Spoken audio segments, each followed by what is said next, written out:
Bonjour à tous, bienvenue sur la chaîne Delphine Mood. Aujourd'hui je suis avec Flo Salut! et nous allons vous présenter quelle recette? Aujourd'hui on fait des pâtes crémeuses au chou-fleur avec un petit peu de parmesan, une chapelure croustillante avec de l'ail, de la panko et du persil, et bien sûr on utilisera du lait de coco et de la crème de coco à la place de la crème. Ça a l'air très bon. C'est très très bon. C'est pas ma recette, c'est Jamie Oliver qui fait ça et je le fais pour moi-même et franchement c'est top. Et ben allons-y. Allez, c'est parti. Par quoi on commence? Par le chou-fleur. Ouais. Donc il va falloir faire les sommités. Ça veut dire quoi les sommités s'il te plaît? Il faut... On va casser le... On va faire de la place déjà. Et après on va casser ce qu'on appelle le...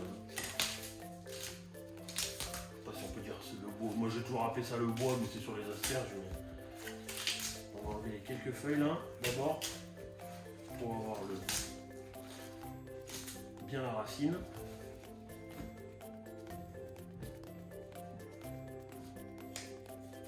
Est-ce que tu as un petit couteau de gêne s'il te plaît? Ça sera plus facile pour faire les sommités. Vous avez vu en plus j'ai mis un t-shirt exprès pour faire la recette. Le chef pense à tout. Hop. Les déchets on les laisse pas sur le plan de travail, hein. On les met à la poubelle. Hein. On fait pas les cochons comme nous. Hein. J'ai un petit couteau. Est-ce que tu en as avec une pointe ou pas? Non. Non. On va On est super bien équipés. on va se débrouiller. On va tourner. Alors je vous montre à la caméra comme ça. En fait avec la pointe du couteau, alors quand vous avez la pointe, ce que vous faites c'est que vous mettez votre doigt comme ça et vous rentrez et juste vous coupez autour de la racine. Bon là comme il n'y a pas de pointe c'est pas très grave. On va tourner autour de la racine. Enlever la racine. Et là, ça c'est un bouquet. Et ça, on appelle ça des sommités. Tout simplement. Voilà. Alors on voit en plus sur le... Je sais pas si on va bien voir à la caméra. Il y a un peu de violet sur le chou-fleur. Alors c'est pas... Le chou-fleur blanc en fait c'est une hérésie. Je sais plus quel roi qui a demandé à ce qu'on fasse du chou-fleur blanc. Alors, je sais plus si c'est Louis XIV ou Louis XVI. Mais c'est un des Louis. Parce qu'avant le chou-fleur poussait dans le champ avec tous les autres légumes. Et maintenant quand vous voyez sur les marchés, oh le chou-fleur il est violet, oh le chou-fleur il est orange, c'est joli. Ben en fait c'est ça la vraie couleur du chou-fleur. Comme c'était planté avec tous les autres légumes, en fait le chou-fleur prenait la couleur des légumes qu'il y avait à côté quoi. Donc du coup il était orange, un coup il était violet, voilà. Et en fait un jour il y en a un qui s'est plaint et du coup on a fait du chou-fleur blanc. Voilà pour la petite histoire. Donc finalement si on veut un chou-fleur orange ou violet, il suffit de le faire pousser à côté de légumes de couleur dans son jardin. Exactement, comme pour les carottes, c'est pareil. Les carottes aussi? Les carottes aussi, on dit que c'est les carottes, ouais, la carotte classique orange, machin, ouais. Mais il y a aussi la carotte blanche c'est pareil, c'est la même chose que le chou-fleur, ça n'existait pas. Toutes les carottes multicolores, en fait, c'est les vraies carottes, la orange, la jaune, la violette. Ok. Et du coup, on en a fait aussi, il existe la carotte blanche, on va tirer un peu plus sur le jaune que sur le blanc, mais voilà. Donc du coup, après les sommités, on va les mettre dans une casserole. On va casser les glandes, parce que du coup, on n'a pas besoin que ça soit trop gros. Hop, comme ça. On va mettre de l'eau froide, du sel et on va mettre à cuire à peu près une vingtaine de minutes. Il faut piquer vous prenez votre couteau, vous piquez les sommités pour être certain entre un quart d'heure et 20 minutes.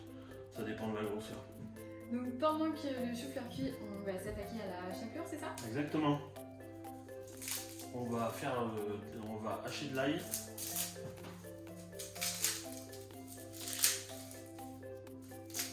Alors l'ail, vous n'êtes pas obligé d'en mettre. Vous mettez vraiment, si vous aimez, vous en mettez.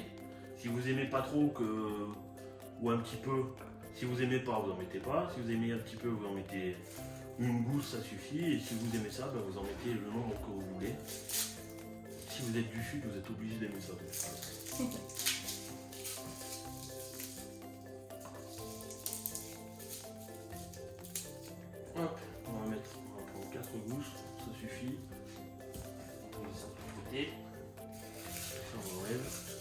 allez presser avec quoi?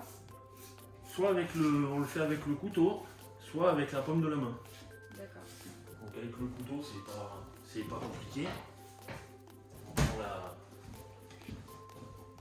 on cherche une surface plate, on met son couteau comme ça. Tu ne touches pas le noir? On va faire comme ça c'est plus facile à éplucher. Ok. Comme ça la peau, elle s'enlève toute seule. Petite astuce sinon, vous allez tremper dans l'eau chaude à peu près une demi-heure avant et vous le laissez avant de faire votre recette, vous le laissez dans l'eau en fait et l'eau ça va ramollir la peau et au moins vous avez, quand on épluche de l'ail, on a toujours les doigts qui collent. Et ben, quand on le met dans l'eau, quand on l'épluche, comme il y a de l'eau et que la peau est devenue toute molle, et ben on n'a pas cette sensation des doigts collés et on a un peu moins les doigts qui puent l'ail. Un peu moins. On les a toujours mais un peu moins.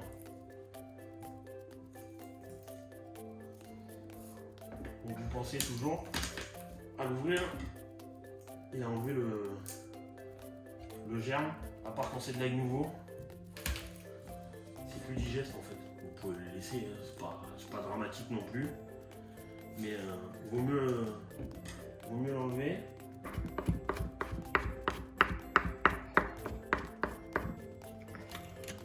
Donc dans la poêle, on va mettre l'équivalent de 2-3 cuillères à soupe. Parce qu'il faut cuire l'ail et puis il faut aussi faire rôtir un peu la panko. Alors quand vous mettez de l'ail à cuire, vous mettez toujours un peu plus de coriandre. De toute façon, on en aura besoin pour la chapelure. Et surtout, ne rajoutez pas de l'huile d'olive. Les huiles neutres, c'est pas très grave, tout ce qui est colza, arachide et les mélanges. Mais quand vous mettez de l'huile d'olive, n'en remettez jamais pendant que ça cuit. Parce qu'après, en fait, l'huile d'olive, elle devient amère. Et c'est pas très... Enfin, si vous aimez l'amertume et que ça vous dérange pas, mais si vous aimez pas ça, évitez. Alors surtout, l'ail, on ne le brûle pas. Sinon, chef Flo pas content. On va rajouter la panko. Tu peux réexpliquer ce que c'est la panko? La panko, c'est de la chapelure japonaise. Du coup, pendant que la chapelure elle cuit, on va équeuter le persil et en hacher un petit peu. Je commence par... Non, tu Ah, peux tirer 3-4 branches là, comme ça. Hop.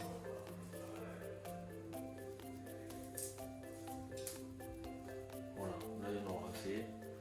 Alors, Ok. équeuter le persil, tu sais ce que c'est? Oui, il faut enlever les branches. Voilà, Donc là, j'enlève les branches. Ok. c'est ça. Tu gardes que les feuilles, avec un petit peu de branches. Parce que dans les branches aussi, il n'y a pas que du goût dans les feuilles, il y a du goût aussi dans les branches. Et c'est pas vraiment de l'huile, mais les huiles essentielles du persil, ça va bien parfumer la chapelure comme ça.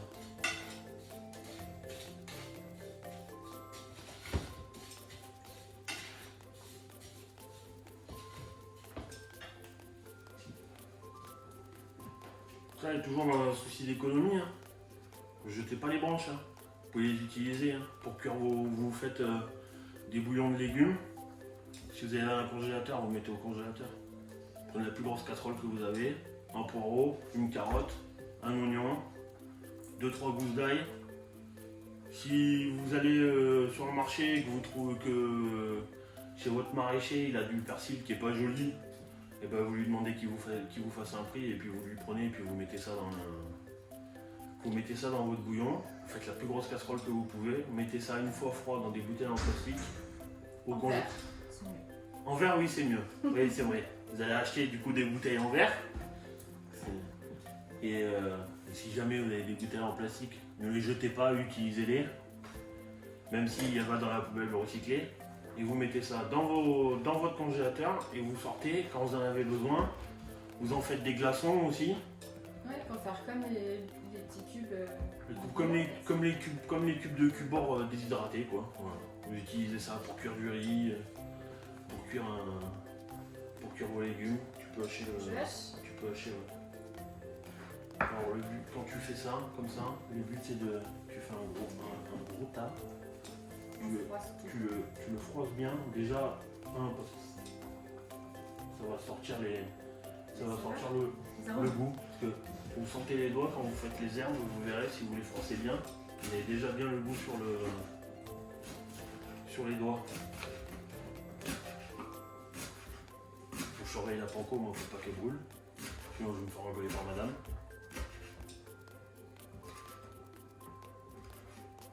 Comme si je t'engueulais.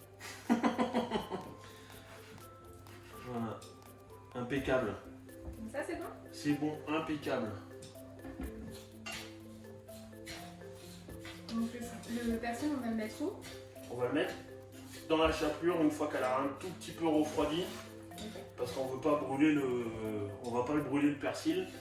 Quand elle sera tiède, en fait le persil va développer sa saveur dans la chapelure en fait. Et après on va s'en servir ça à la fin quand on aura dressé notre plat.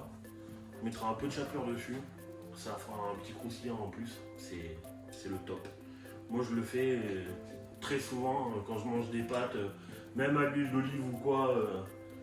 Un petit peu de croustillant dedans, ça rapporte toujours une texture, c'est toujours intéressant quoi. On va checker notre chou-fleur. Encore un petit peu. On va le laisser 2 minutes encore, histoire qu'il soit bien fondant. Hop. Et vous voyez, la chapelure elle est prête.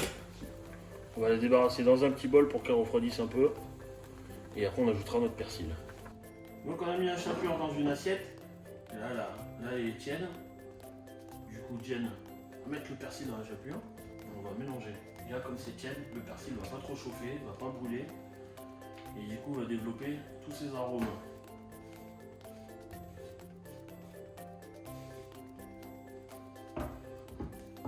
On remue après? On remue, on mélange. Si tu as les mains propres, tu peux utiliser tes mains. Hein. Allez, c'est parti. Ne pensez pas, hein. Si vous vous lavez les mains à chaque fois que vous faites quelque chose, de toute façon, si vous contaminez, vous allez vous contaminer vous-même. Peut-être vos amis si vous faites à manger à vos amis. Bon, si vous les aimez pas, vous mettez 2-3 crottes de nez dedans. Oh non. Je rigole. Mais voilà, impeccable. C'est bon? On a notre petite chapelure. On va débarrasser le chou-fleur maintenant qu'il est cuit. Vous allez prendre votre mixeur et on va faire le crémeux. Et en même temps qu'on fait le crémeux, on a mis de l'eau à bouillir pour cuire les pâtes. Cuire les pasta. Exactement.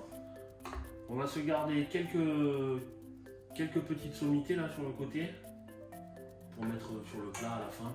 En déco. Exactement. On va les faire sauter un peu à l'huile d'olive juste avant de mettre le crémeux. Comme ça. Voilà. Hop là.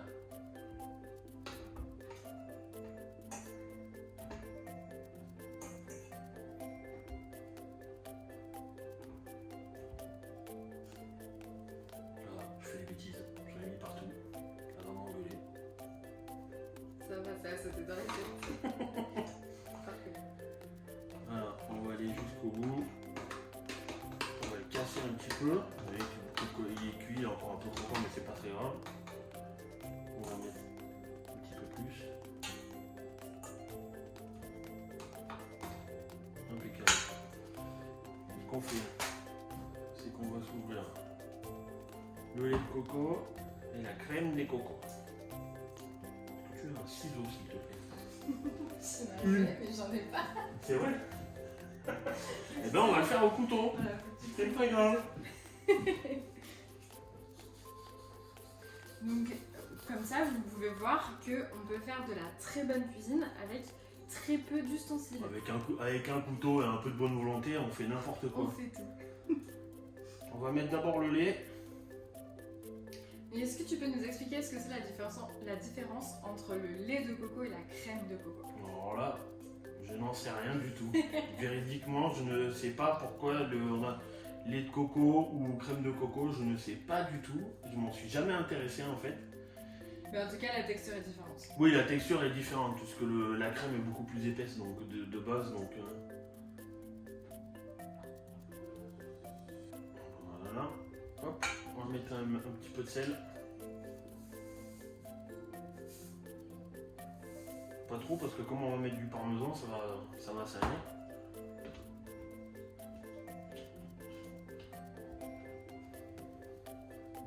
qu'on n'aurait pas pu rajouter un petit peu de noix de muscade?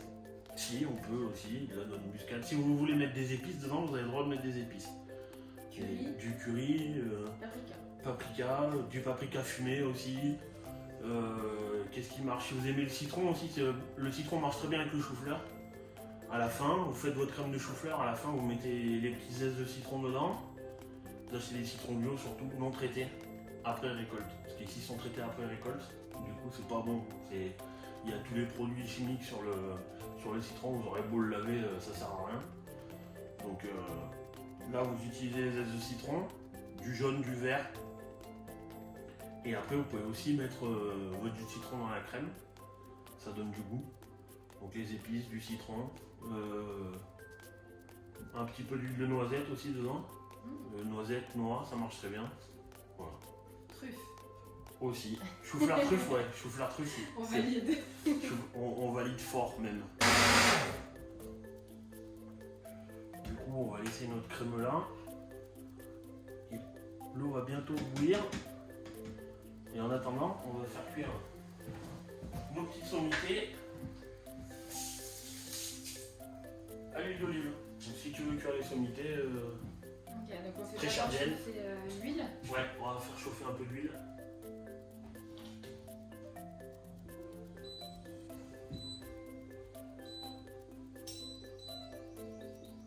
Vas-y, tu peux monter.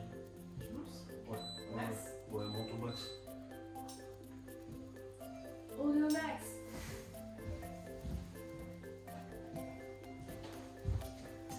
Donc là, tu conseilles de mettre combien en termes de... Ouais, une bonne cuillère à soupe, hein, ça suffit. Hein. Vous voyez, en fonction de vos sommités, de ce que vous avez. Toujours important, si vous salez avant, c'est pas très grave, mais les Italiens salent toujours à la fin. Et petit tips, 1 litre d'eau, 100 g de pâte, 10 g de sel. C'est précis. C'est la formule italienne, c'est comme ça. Bon là on n'a pas pesé mais...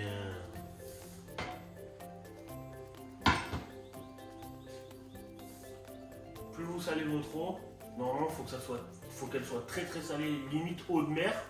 C'est comme ça qu'ils font les Italiens pour cuire les pâtes.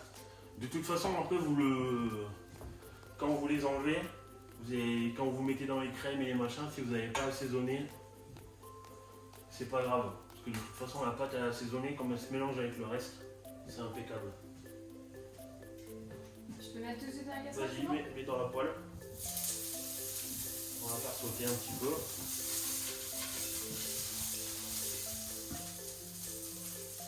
On va les faire colorer gentiment. Pendant que ça colore, on a un peu de temps parce que on a pris des linguines. Mais vous mangez cette recette avec les pâtes que vous voulez. Ou plutôt prendre des pâtes qui prennent bien la sauce quand même, du type fusilli, des penne rigate, les spaghettis, les linguines. Si vous faites avec des farfales et des coquillettes, c'est pas très grave, mais c'est quand même moins bon. Enfin, c'est pas moins bon, c'est juste que vous n'allez pas avoir... je sais pas comment expliquer ça, mais c'est pas pareil. Quand on enlève nos sommités, on rajoute notre crémeux. Oui, il est bien crémeux comme on dit. Il a une belle texture, impeccable. Nos pâtes sont prêtes. Alors, les pâtes, la cuisson, c'est vous regardez sur votre boîte et vous faites 3 minutes de moins que le temps donné. Parce que du coup, on va les finir dans la sauce pour bien que ça s'imprègne.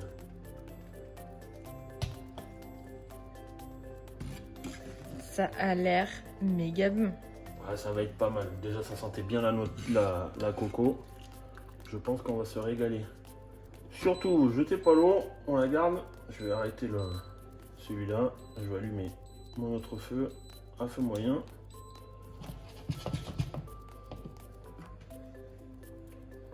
Ce qu'on fait, c'est mélanger les pâtes dans la sauce. Voyez, c'est un peu épais.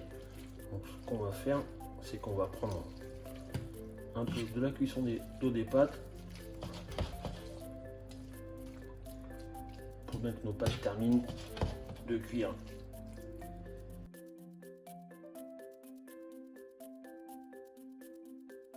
Donc du coup là nos pâtes sont prêtes après 3-4 minutes de plus dans le crémeux. On va finir avec du parmesan. Si vous souhaitez une version végane, évidemment vous ne mettez pas le parmesan. Mais sans le parmesan, c'est une recette qui est entièrement végane. Et là on va mélanger. Alors c'est mieux avec une pince. Mais comme vous le savez, on n'a pas de matériel. Donc du coup on fait avec les moyens du bord. Et vous voyez là, c'est bien, les pâtes elles sont bien crémeuses, on a l'impression d'avoir utilisé de la crème, mais en fait c'est du chou-fleur. Du chou-fleur avec du lait de coco et de la crème de coco. Si jamais si vous trouvez que c'est trop épais, vous n'avez pas jeté votre eau de cuisson des pâtes avant la fin que vos pâtes soient cuites, vous remettez un petit peu d'eau. Un petit peu d'eau Et ça va vous liquéfier le tout. Les pâtes sont incroyables quand même, c'est magnifique. Quand je vois ça, j'ai envie de pleurer, tellement c'est beau.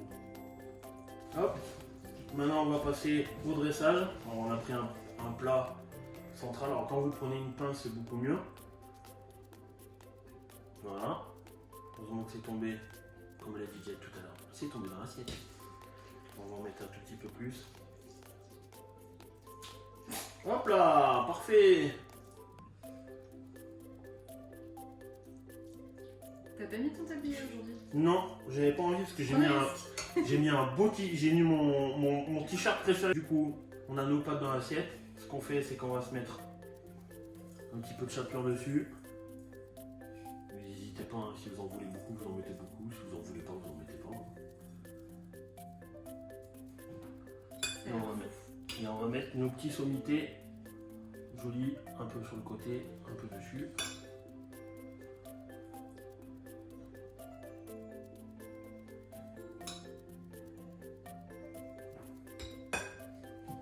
Et voilà. Putain. Vous avez vos pâtes. Alors, une petite demi-heure normalement. Et si vous êtes dans le bon timing, demi-heure, trois quarts d'heure, c'est prêt. Donc même si vous rentrez tard, vous n'avez pas d'excuses pour vous faire un bon petit plat. C'est la recette réconfortante du dimanche. Et oui, ou même si vous avez passé une journée de merde au boulot, vous faites des pâtes en rentrant. Ça marche toujours les pâtes de toute façon. Et en plus là, vous allez manger du chou-fleur. Vous n'allez pas manger... Vous allez manger équilibré. Et une petite chapelure croustillante avec, des petites sommités de chou-fleur, le crémeux de chou-fleur avec un petit peu de parmesan. Et voilà. Et maintenant, on vous souhaite un bon appétit.